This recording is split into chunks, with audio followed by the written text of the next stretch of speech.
Welcome to Closers, the new show brought to you by the DA here and James Cooladianos. If you remember our show, The Bullpen with DA, we're bringing you now Closers on Man Cave Sports Network. James, how you doing today? I'm doing great, but let's not pretend that I'm a closer. The premise of the name is we have closer for you, and then we take away the C, and then we just have losers for me. So it works out. Or we go back old school Sandlot days, the L7 weenie for James. Absolutely the loser on that side of it. I've been a loser plenty of times in my life. If you ask my wife, I still am a loser, or my kids. So that's what you get from me. And since you mentioned your wife, I would just like to thank her for a wonderful present that she gave me today. Gave a great present. James needed a little pick me up, so Andrea said hi. But welcome to the new show, Closers. This is awesome. This is exciting. James and I are bringing this new format here, so we're going to be bringing you this show every week. This is awesome. I'm going to pump it up. And so the very first thing we got to talk about is one of my favorite subjects, favorite people to ever talk about, Mr. Pete Rose himself. Pete Rose on HBO came out with a new documentary, 4192, The Crowning of the Hit King. James watched it. Full disclosure, I have not watched it yet. I am not inspired to watch Pete Rose too much. I am not a big fan, as people know.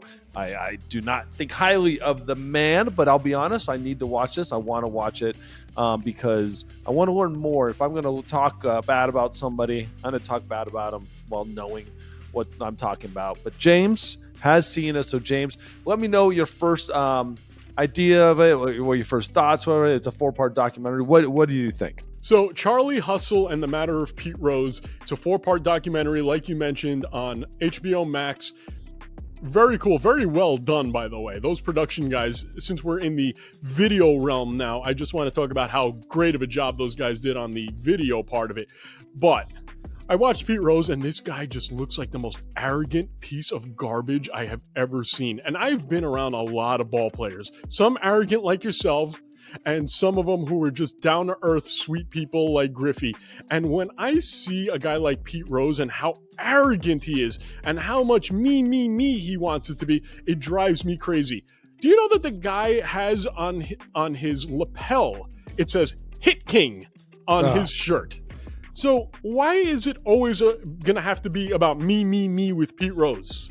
Okay, first I gotta apologize. I haven't seen the documentary, like I said, so I even pulled up an old documentary. That's 4192, Crown of Hit King is an old documentary. I looked it up. I wrote Pete Rose documentary. It was the first one. It popped up everything, so I assumed that was it. My bad. Charlie Hustle and the Matter of Pete Rose on HBO. Because that's what he has. That's it. That's his identity. When your identity is wrapped around this moniker of who you are in baseball and all this stuff, that's what you have to live. That's what it is. And two, I gotta give him this. That's what people want to see. People want to see the Hit King, the guy, the one that lives and breathes and is pissed off at the world for not getting to be able to talk about him, like, in the Hall of Fame and be the Hit King. Also, what pricks do, right? Kind of like pricks will sit there and sell themselves and make sure when you walks in the room who he is and that he's the Hit King. And it infuriates me. It pisses me off. But what wait a minute. So hold on a second. That he was so good, and he's such a prick. Let me stop you there, though. You played with the real Hit King, with Ichiro. Did he have Hit King written on his lapel? Did he go around? Was he an arrogant guy? No, not at all. He let the hits do the talking. That's my point. You have Ichiro, who has more hits between Japan and America than anybody in the history of baseball, and from everything that you told me, he couldn't be a nicer, more humble human being. So why am I going to bend over backwards to excuse Pete Rose for being a complete jackass just because he's the quote-unquote Hit King? Exactly. And this is one of those knocks. I'm not saying he's anywhere near Pete Rose or how Pete Rose acts or anything. Ron Santo, one of the big knocks on Ron Santo, ended up getting in the Hall of Fame. Was the problem is he always constantly wanted to be in the Hall of Fame and would let everybody know, would talk about it all the time, how he deserved to be in the Hall of Fame, et cetera, et cetera. And a lot of people talked about that's why he wasn't in the Hall of Fame, because he constantly shoved it in everyone's face that he should be in the Hall of Fame. when a guy like Pete Rose walks around and tells everybody he's basically advertising, I'm the hit king, I'm the hit king. Like, yeah, we get it, dude. Like, yeah, you're the hit king. Just be likable. Be somebody I want to hang out with. Be somebody well, don't get me wrong, I want to hang out with him. I want to have a beer with him, talk shit to him, and find out everything. But at the same time, he's somebody I don't want to be around. He's somebody I don't trust. I don't trust anything about Pete Rose and his arrogance and his constant lying. It's so funny that you mentioned that, because in the documentary, somebody said that he's a pathological liar. If there was a Hall of Fame for liars, he would be a first ballot Hall of Famer. And I find that super interesting. Good. We've talked about Pete Rose so many times. I'm sure everybody's bored about it. I have a question for you. Have you ever played with a guy who was that egotistical in the clubhouse? And how did you deal with it? How did the rest of the players deal with it? I have played with guys that are incredibly egotistical, without a doubt. Hey, one of my favorite players, one of my favorite teammates, one of my favorite guys I've ever been around, Barry Bonds. Dude, I mean, you watched the All-Star game when the pregame, whatever, when they said, hey, like, what if you face Satchel Paige, or you have to take him deep? Like, or whatever. He's like, yeah. I guarantee you put a name in front of him, he goes, yeah, I'm going to take him deep. That's egotistical as it gets, right? But at the end of the day, he backs it up. And just like Pete Rose can back it up with the hit stuff, it's hard on a clubhouse just because the baseball culture is built around team. And no one's above the team. And then you get one guy who's literally above the team and above probably anybody else who's ever played the game, right? The game was wrapped around Barry for a while. It's hard on 24 other guys to be around that because you're trying to be one cohesive unit, one group, and you get this guy rolling in like swinging dick. He's like, look at me. It's not easy. And that's why so many players had a hard time, because those players that had a hard time with him also were on that egotistical level or close to it. Like a Jeff Kent, we talk about it. Jeff Kent couldn't handle it because you two swinging dicks in one room isn't going to work, right? When you got to be a team, and he's loud and all this stuff. And a lot of times you just got to push that aside and not let it bother you. But at the end of the day too, like, we're all men, we're all competing, and that bothers you. I mean, I played on other teams, one player that would, has come across as egotistical, AJ Przinsky. Right, this is a guy that people hated, but he owned it. The best part about what AJ ever did was owned it. He became the heel, and like they're using a wrestling term, right? And kind of owned it. Buzinski, he would wear that jersey around. He personified that little bit of like South Side hatred when he was with the White Sox, and like, you don't like me, good. I don't like you, and who cares? I'm a good baseball player type of thing. And so around those guys, I mean, I'll say it, Freddie Freeman, he was very egotistical when I played with him. At the same time, the difference was, though, he didn't walk into a clubhouse and affect the clubhouse with it. He didn't affect it, and he still had this.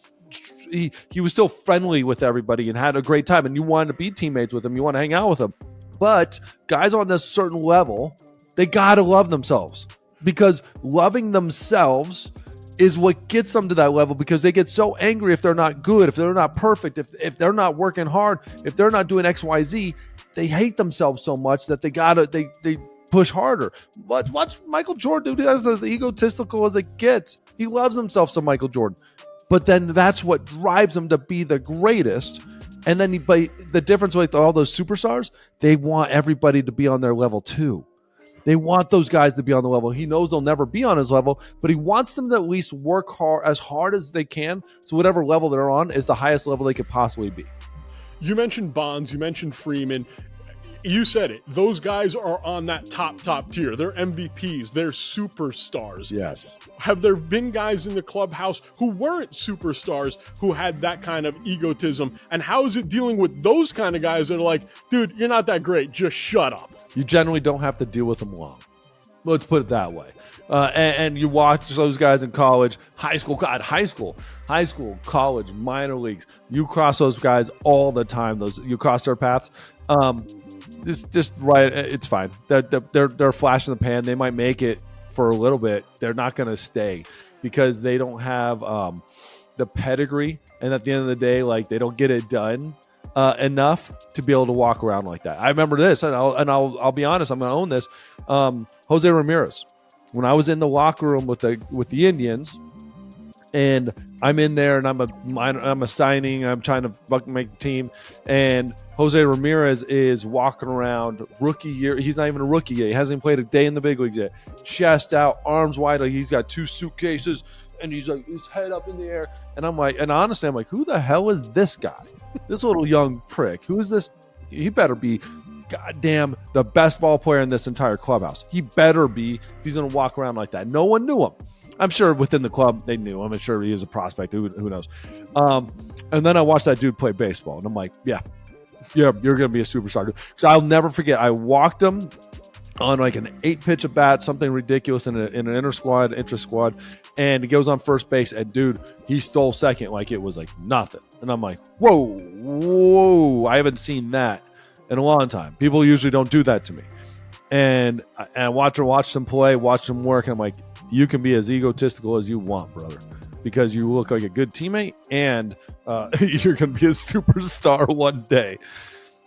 And that's the bottom line. You can deal with someone who's an arrogant prick as long as they back it up. If Bonds is hitting 70 home runs, he can do whatever the hell he wants.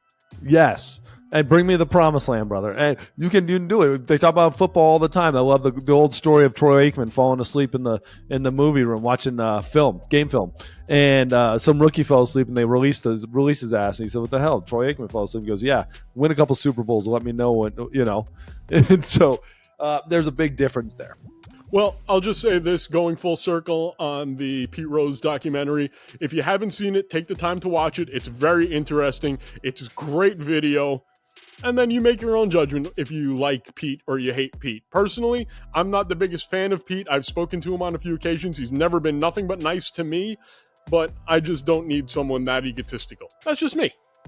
Yeah, that's just James. He doesn't like it. But check it out. Let us know what you think. Yeah, we obviously know James doesn't like Pete Rose. I'm not a big fan of him either.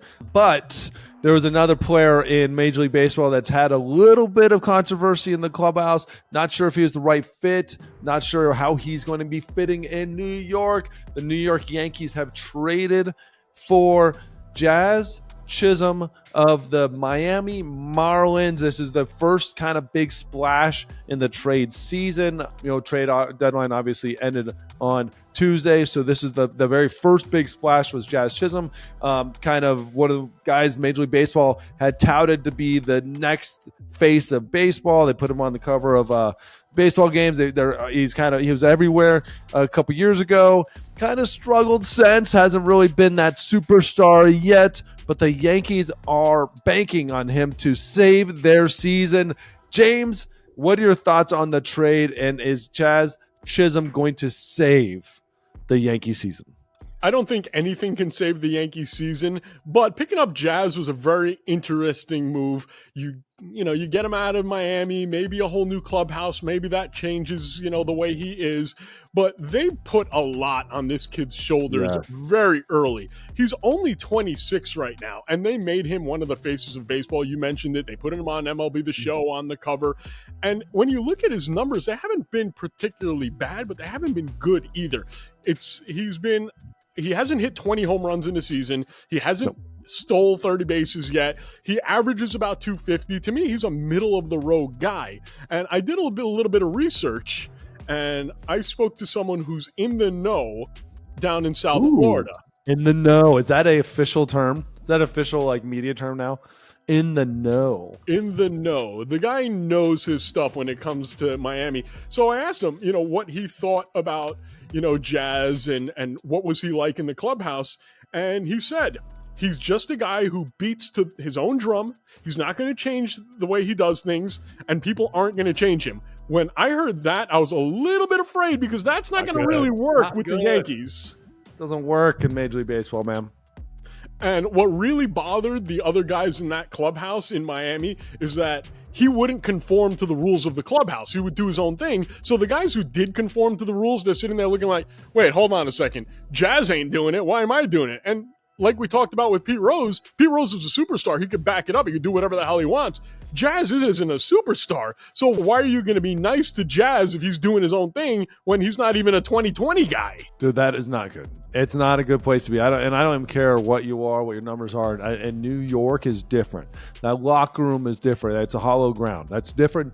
It's a different type of culture on that team, and that's when I was a Yankee. Obviously, I was there with the whole Jeter time, and I wasn't there long, but you get shoved right in your face like nobody is above the name on the chest. Nobody. And it doesn't. Jeter is not above that name on the chest, and they let you know that very clearly. It's a different culture now, but I hope Aaron Judge is running that team the way Jeter was, and if he is, they're obviously it's a great culture. I think they are. I think they're doing a good job. I bet Booney and the management there is doing a good job of that. But now the one thing that I did hear that I found was very encouraging is that nobody's going to outwork him. I like hearing that. When hearing about a young player, I want to hear that nobody's going to outwork him. However, my source did say, if you're expecting Jazz to be the first one in and the last guy out, that's not him. Well, you don't need that, and I'm never one of those guys. I don't need that out of a player. I want them though when they're in that door to respect it, respect where they're at, respect their teammates, respect the rules of that clubhouse, and to work their ass off. And at least if he's working his ass off, you can at least earn a lot of respect out of the team. But sometimes it takes a change like this to realize, like, hey, like, you've got something bigger than you. Miami is a problem with culture. It's been a problem with culture for a long time. Problem from the very beginning all the way to the end. And a lot of times those organizations, they will bring a guy like Jazz up and never force them to go to the rules of the clubhouse, of the culture, and just bring him because he's so good and say, well, we can't sacrifice that, man. Like, he's too good. I felt like we were doing that with the Blue Jays. I thought we were pushing some players through that were superstars without forcing them to create the culture that we wanted to create. So we always talk about culture, but then we push the superstar up who we babied the whole time.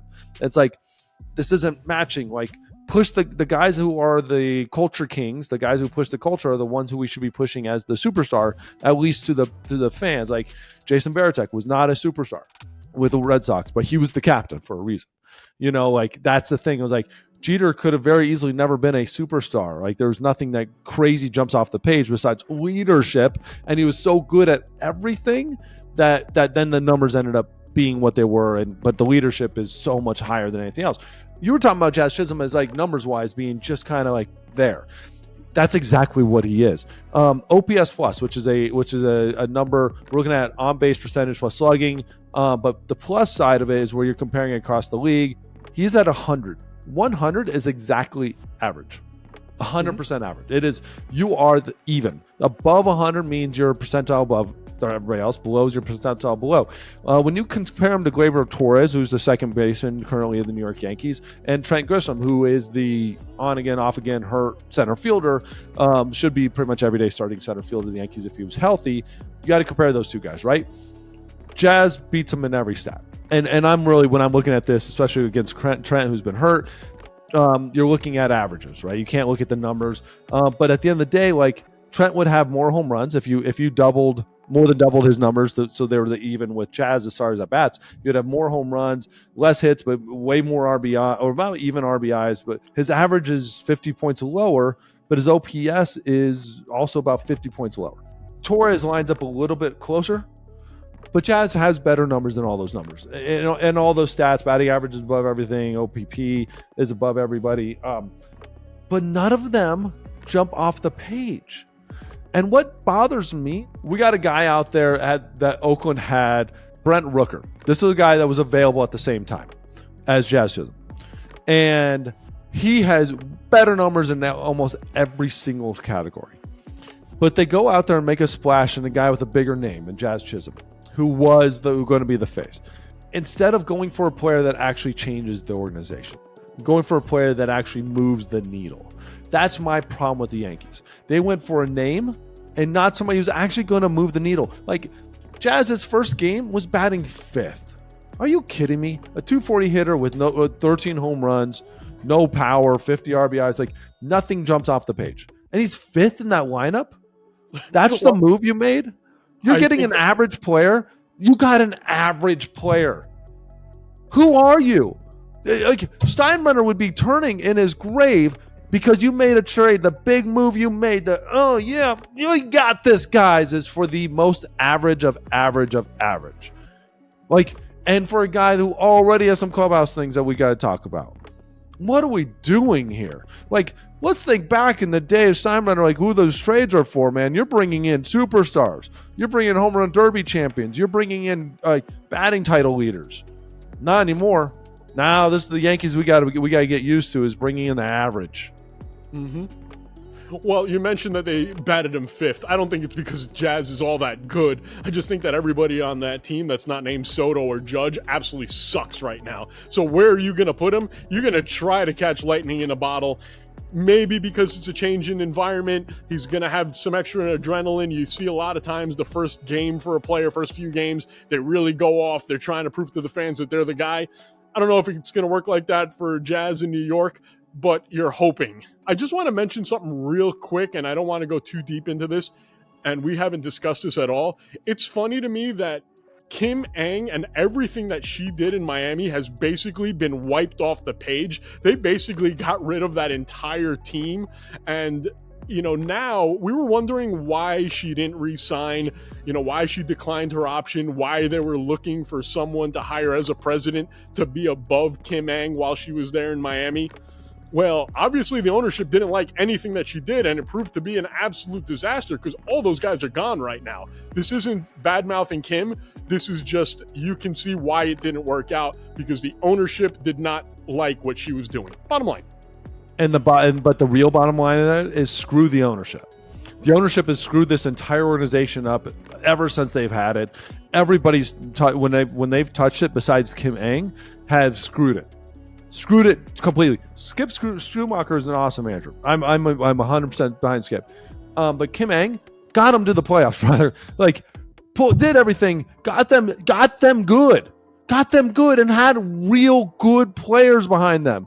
Now you look at this team and go, oh, like, yeah, maybe Chaz didn't turn out to be the player we want, but like at the end of the day, like, he was pretty dang good when he first came up, and he had some good stuff coming, and he just hasn't quite fulfilled it yet. But they had arguably the best young starting pitching staff in all of baseball, and they had some pieces that they traded for the best hitter in baseball in our eyes. Like they made moves, they did things that made this team really, really competitive, super competitive, where we started believing in them. And then Marlins ownership did what Marlins ownership always does and gets rid of the one thing that actually started working. To me, that's the way I look at that. Is like, yeah, now we look back and go, okay, cool. Like a year later and go, okay, well, what happened? Obviously, what she did didn't work. Well, maybe what she did actually did work. Is that they didn't like that she was rocking the boat, and they didn't like that she made choices that they didn't want her to make. And then they said, get out, but yet she was actually creating a change. Because where they're going now, they're going back to exactly where the Marlins have always been, which is crap. Which, by the way, is fine by me, because that's a team that the Mets don't have to compete with. They can just beat up on them. Just beat up on them and take their pitchers whenever they get good enough and take control of them. Hopefully, that's where James is thinking. That's where Mets fans are thinking, is that they create the next young superstar, the next young Hall of Famer. And then the Mets can steal them, ruin them, and ruin them just like they have with everybody else. But some players... Excuse me. We did make a trade with the Marlins that got us Hall of Famer Mike Piazza. So shut your mouth. Yes, I will give you that. That was amazing. Great deal, actually. I was watching it on TV, and Steve Phillips, right? That was Steve. On TV talking about the trade. That was actually one of the best deals ever. Perfect Met guy. Perfect guy with a little bit of chip on his shoulder, just enough swag at the same time. Loved the persona. And Steve was this close to having Piazza and Griffey on that team. Why?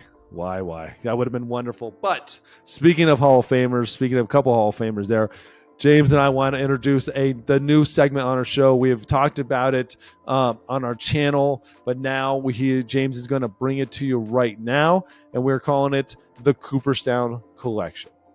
That's right, the Cooperstown Collection, where I'm going to attempt to buy a baseball card from every single Hall of Famer, which has become a lot of money and time. A couple new pairs of shoes. Couple. A couple? Yeah.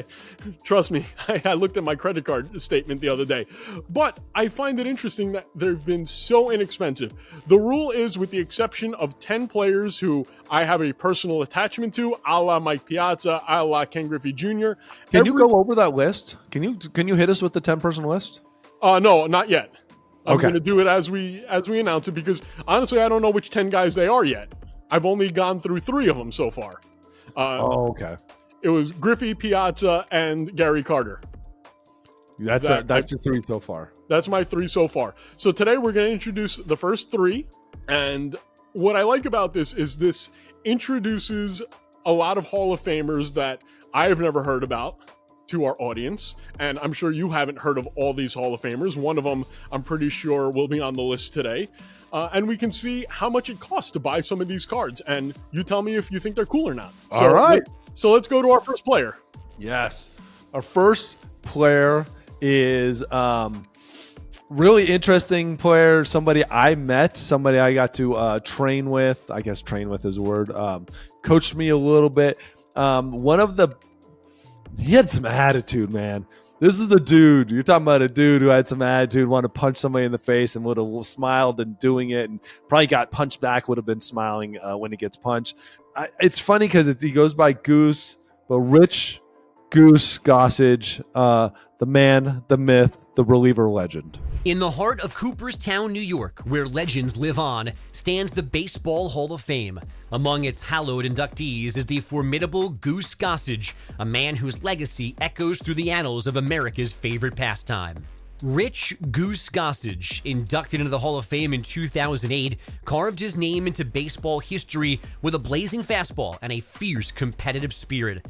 Over his illustrious career, he racked up an impressive 310 saves and struck out over 1,500 batters. Born in 1951, Gossage's journey to greatness began as a fireballing reliever for the Chicago White Sox. His intimidating presence on the mound earned him the nickname Goose, a nod to his lanky frame and commanding delivery. During his 22 seasons in the major leagues, Gossage played for 9 teams, including the Yankees, where he cemented his legacy as a bullpen ace. His unparalleled ability to close out games under pressure made him a fan favorite and a nightmare for opposing hitters.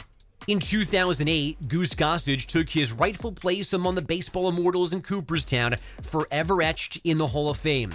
His passion for the game, fierce determination, and unmatched talent continue to inspire generations of players and fans alike. A legend whose legacy will endure through the ages, Goose Gossage, forever enshrined in baseball history. That was our friend Andrew Bogish introducing Goose Gossage, and here is the Goose Gossage card that I picked up. Love it. The Goose Gossage, the old school over the head Yankees card. So that's a sign. That's autographed. Well, I loved it how it looks though. It's like they almost made that card to be signed, like softer on the bottom with a lighter coloring. Mm-hmm. It almost looks perfect to sign, because a lot of times signing baseball cards, it's hard to know where to sign. This is like perfect, and he's a beautiful old school signature. Yeah, it's a 2022 Topps card that looks like one of the cards from the 70s. I saw this immediately, and when you think about Goose, this is what comes to mind. It's always the Yankees. He's played on many teams, yes, but I think of Goose as a Yankee. I saw that I could get a Hall of Famers card autographed, and I paid only $12 for this card. Which is incredible, which from such a stud. And to me, a lot of times I think about that as they probably signed so many things that they kill their own value, but at the same time, like, you get Goose Gossage autograph. That's awesome. Yes, you think about him as a Yankee. At the same time, I didn't realize, it's going through his stats. I didn't realize that he played for so many teams. I've seen him Padres stuff. I've seen videos of that because there were a couple of years there with the Padres. He was really good. Yankees. I had no idea he was with Pittsburgh.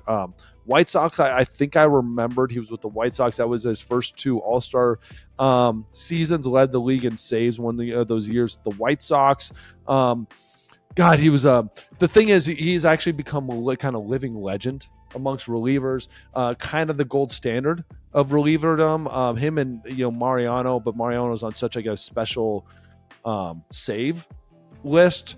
of just him that it's different. Goose though is like that the level of you want to be like you can not just a closer, but a guy who can come in for 4 outs, for 6 outs, for 10 outs probably at times, and just it doesn't matter. You came in against the best and you faced them, and then you kept going out there until the game was done. He was that epitome of old school pitcher in new school game with saves. And that's like he was that guy that kind of did both, him and Eckersley, and he did it before Eck. And you mentioned that he's a bit ornery, and yes, he's a bit ornery, but he's an interesting guy. I've had no bad run-ins with Goose. He's always been very nice to me, and I remember I was working at MLB.com when he got into the Hall, and he and his fellow member that year, Gary Carter, both came into MLB.com to do interviews. Super nice to me, and it was an absolute pleasure. I've spoken to Goose a few times in the years since, but very, very cool, and I know Yankee fans love him. You brought up Mariano and how he's on a different tier of closer. Baseball players who are in the Hall of Fame, to me, there are different tiers of Hall of Famer. Yes. Tier 1, Tier 2, Tier 3. Tier 3 being a guy who maybe shouldn't have gotten in. Tier 2, bona fide Hall of Famer, but not a legend Tier 1. Where do you put Goose? Is he a Tier 1, Tier 2, or Tier 3 guy? So I kind of got to look at this like from like positional standpoint, because if we just go tiers and we just throw relievers in there, like, dude, like he was the first one, then like nobody until, at least with Mariano got it basically. Like he was it, and then Eckersley, but he was such a starter for a long time, closer, all that stuff, and so it's weird with relievers, right? Like until recently, it's never been a big reliever Hall of Fame thing. To me, though, I have to put him as a Tier 1, and what separates from me is, yes, it's crazy. There's no one number that you just go that you associate with Goose Gossage. But it was pure dominance and completely changing a role in a game, right? He changed what it meant to be a reliever. He set the gold standard. And to me, when you set a standard and that even today that we're trying to live up to, God, he had over 1,000 games, right? He led the league in games, games finished and saves. And to me, though, I look at this as like he set the gold standard. That's the one everybody's trying to live up to as just pure being able to go out there, get outs. To me, he's a Tier 1, especially amongst relievers. He's a Tier 1 Hall of Famer. Okay, I put him slightly below. I put him in that second tier. And I can see it. That's just, eye test. I'm not looking at the numbers. I'm not going too deep. And when I talk about Hall of Famers in the tier, that's really how I'm going to do it. But I can understand your point of view if you're going by relievers. But if I'm looking at the history of the game and their importance, I probably put them right below that top tier. Mariano's there, but I think Mariano might be the only reliever in that Tier 1. I could see that. I could see that. Our number 2, the second guy we're going to have, this is a kind of fun segment. I love this. A guy I've heard of, but never looked up his stats. I'd heard his name, but I never understood anything behind him. Heine Manouche. Deep within the walls of the Baseball Hall of Fame lies the story of Heine Manouche, a name that resonates with the grace and skill of a true baseball legend. Inducted into the Hall of Fame in 1964, Heine Manouche dazzled fans with his exceptional batting prowess and outfield mastery. His career spanned 17 seasons, amassing an impressive .330 batting average with 2,524 hits and 1,183 RBI. Born in 1901, Manouche's journey from humble beginnings in Alabama to Major League stardom is a testament to his dedication and love for the game. Manouche's playing days saw him shine for the Detroit Tigers, Washington Senators, and other clubs, earning him a reputation as a formidable outfielder and a consistent offensive threat. In 1964, Manouche took his place among baseball's elite in Cooperstown, forever enshrined for his remarkable contributions to the sport. His passion for excellence and his enduring impact on the game continue to inspire generations of players and fans. A true legend whose legacy will live on, Heine Manouche, forever honored in the annals of baseball history. Heine, as I like to call him, but Manouche. No, that's just a bad joke. Bad joke there. But Heine Manouche obviously played forever, long time ago, he's somebody I've heard of his name, but I didn't know his numbers. I didn't look at, I didn't understand anything really about him. But he's a guy you kind of you've heard of, but that's it. That's the only reason I had ever heard of him, just because you kind of hear his name out there. I had never heard of him before I started this project, and this is the reason why I love this project. I'm learning about guys that I've never heard of, and when I heard that there was a guy named Heine, I started looking into him immediately. I look at his numbers. He was a guy who had high average, but really crazy high average. Crazy high average. 378 1 year. 378. Yeah, that's Tony Gwynn territory right there. You're talking Ty Cobb almost. Played a long time, definitely a baseball lifer. And this is the card that I picked up from him. This is a 1954 Topps, and this is when he was actually a coach with the Washington Senators. So one of the reasons why I liked it so much was because it's a Senators card, and I don't think I'll have any other Washington Senators cards. Yeah, okay, there you go. Washington Senator card. It might be difficult because those old Senators cards are very, very expensive. Yeah. So, I'm not going to get the rookie card that I would like to get for Hall of Famers. I'm not getting the autograph that I'd like to get for a Hall of Famer. I'm not going to find a relic card. So for me, if I can get a really old card from when the guy was actually playing, I think that's pretty cool. Yeah, Heine Manouche, a card with the Washington Senators when he was actually a coach. I think it's a really cool card, and I paid a whopping $3.79 for it. There's a lot of interesting stuff here. So when I'm going through Heine Manouche, throwing those stats, high average, super high average. Obviously, 378. I mean, his rookie year, he came in at 334 and never even got. I don't even know. Maybe they didn't have rookie of the years back then. What year was his rookie year? 23. 1923, so 101 years ago. Right. He led the league in hit by pitch, 17. There you go. But 334, OPS of almost 900, 877. He's a high OPS guy, 850s. How about this? Triples. He had, look at this, 160 triples. Is that it? 160 triples. That is a ton. A lot of doubles. He was a guy who led the league in doubles a couple times. Hits, 2,500 hits, 330 average, like I said, 850 OPS. You know what I found very interesting? Take a look at his at-bats. He had like 700 at-bats in some seasons. Wow. That's actually insane. He was never an MVP, but he was top 3 of MVP. It was like 4 times of MVP 5, MVP 21. By the way, Goose Gossage one of those years was an MVP 3 and a Cy Young 3. He got MVP voting like 5 times as a reliever, which is pretty insane. And Cy Young voting a whole bunch. Anyways, never one of those players that I'd ever crazy know about. Like, home runs, obviously back then outside of Mel and Babe Ruth, no one was crushing home runs. He has 110. To me, from a tier standpoint, he's a tier 2. He's a tier 2 guy. Obviously, huge average. He's a Hall of Famer when you're walking away with a 330 average, right? And led the league in hits. 5 or 6 200 hit seasons. But outside of that I know of, and he might have been a great outfielder. To me, it just looks like he's a Hall of Famer, but there's nothing that stands out where he jumps off the page as a guy who you just have to have. Agreed. Our third man, our last one of this first episode of this. Again, I love this. It's so much fun. A player that I never really looked up his stats until this. You've heard about him forever growing up, heard about him forever, that he was an absolute stud, and being a giant, you have to know his name, Gaylord Perry. In the storied halls of the Baseball Hall of Fame resides the legacy of Gaylord Perry, a master of the mound whose cunning and skill left an indelible mark on the game.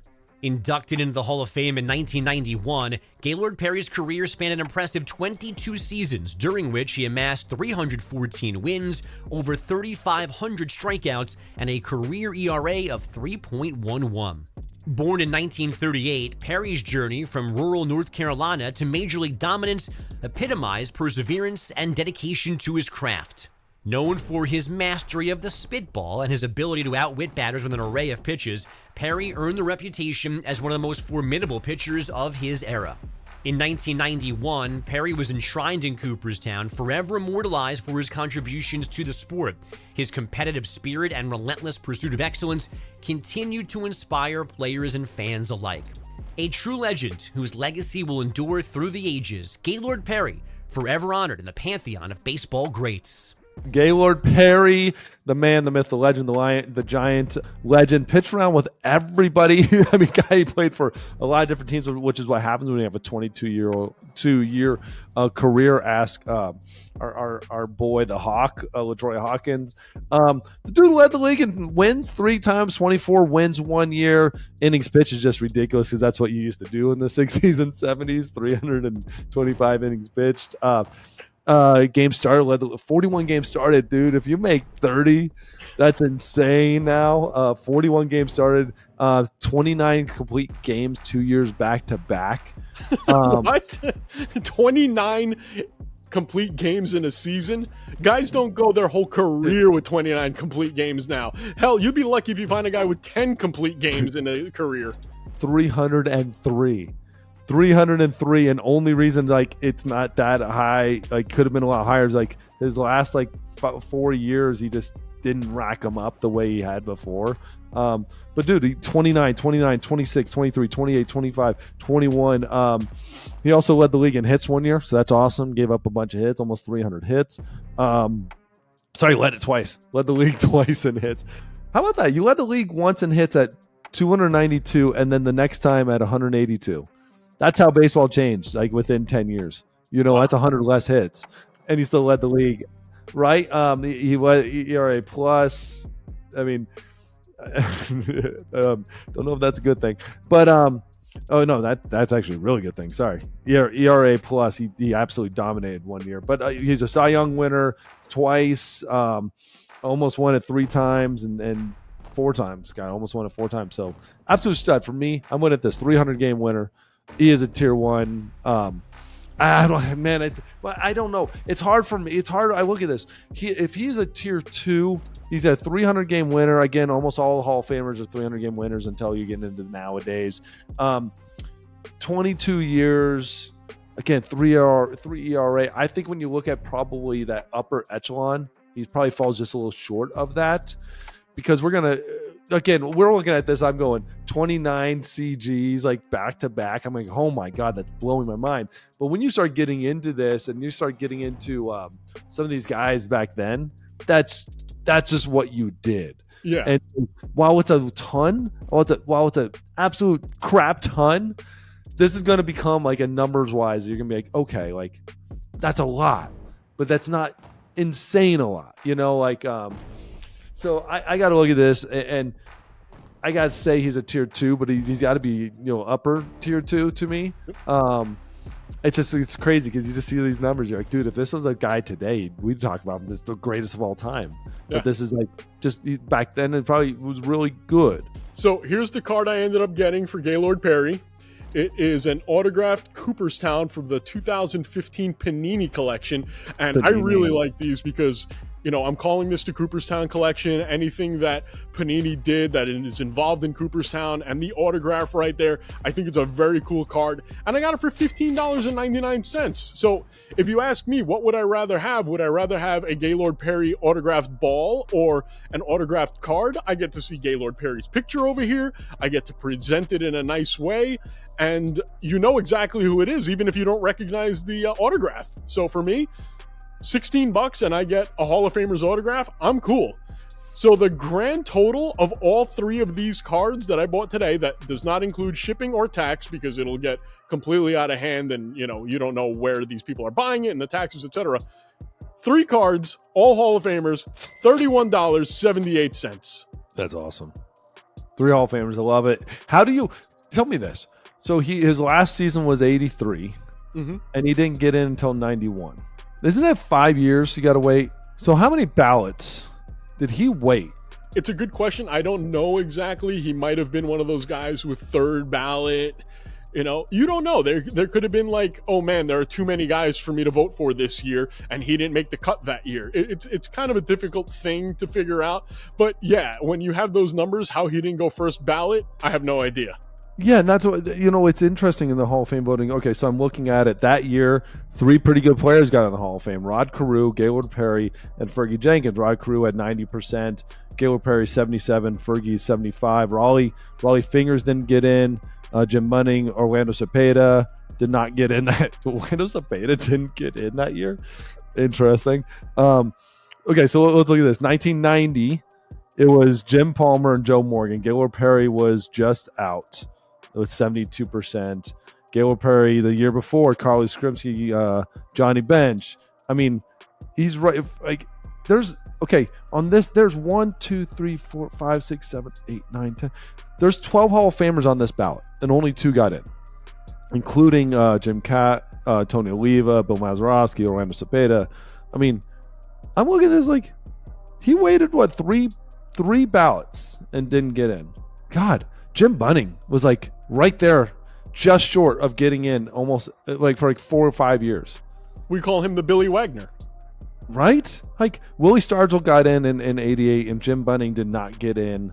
He was like, God, he looks like he was like 2 votes short of getting in. And it still took him 4 more years after that. So there you go. And he still didn't get in 4 years later. Anyways, I love this segment. This is gonna be a lot of fun to be doing. This Cooperstown collection it's so cool. And so many great Hall of Famers, so many great guys, and I love going through the stats and stuff, and it's like opening my eyes. And it's going to lead us up to next Hall of Fame that you and I are already making plans to go, because your boy, Ichiro, will be in the Hall of Fame next year. So me, you, we get to hang out, hopefully, with Ichiro. We get to see our boy Junior over there. And maybe the Mariners can hook us up with a little behind-the-scenes kind of action. Maybe you give them a call. I know someone who owns part of the Mariners. Maybe they can help us out. Yes, that'd be so much fun. It'd be a great time. And I've been going up there. Hopefully, we can time it out. JD's going to be up there at Cooperstown playing in a tournament. I am begging right now to try to get this timed out to where it could be the weekend of the Hall of Fame. I don't know if they even do the tournament because that town would be out of control. But this will be leading up to Ichibal's getting in. Oh, well, hopefully. I don't know. I don't know how they're going to vote. There's actually a chance he might be the only one, right? No, Wagner will go in. Wagner. Will CC go first ballot? I don't know. I don't know.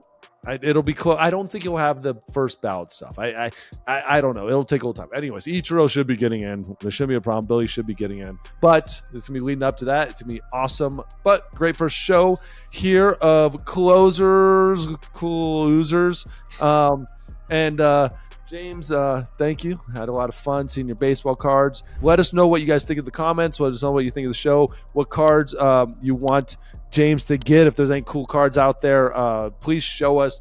Please let us know what your collection looks like. What cards you are loving and you're pulling.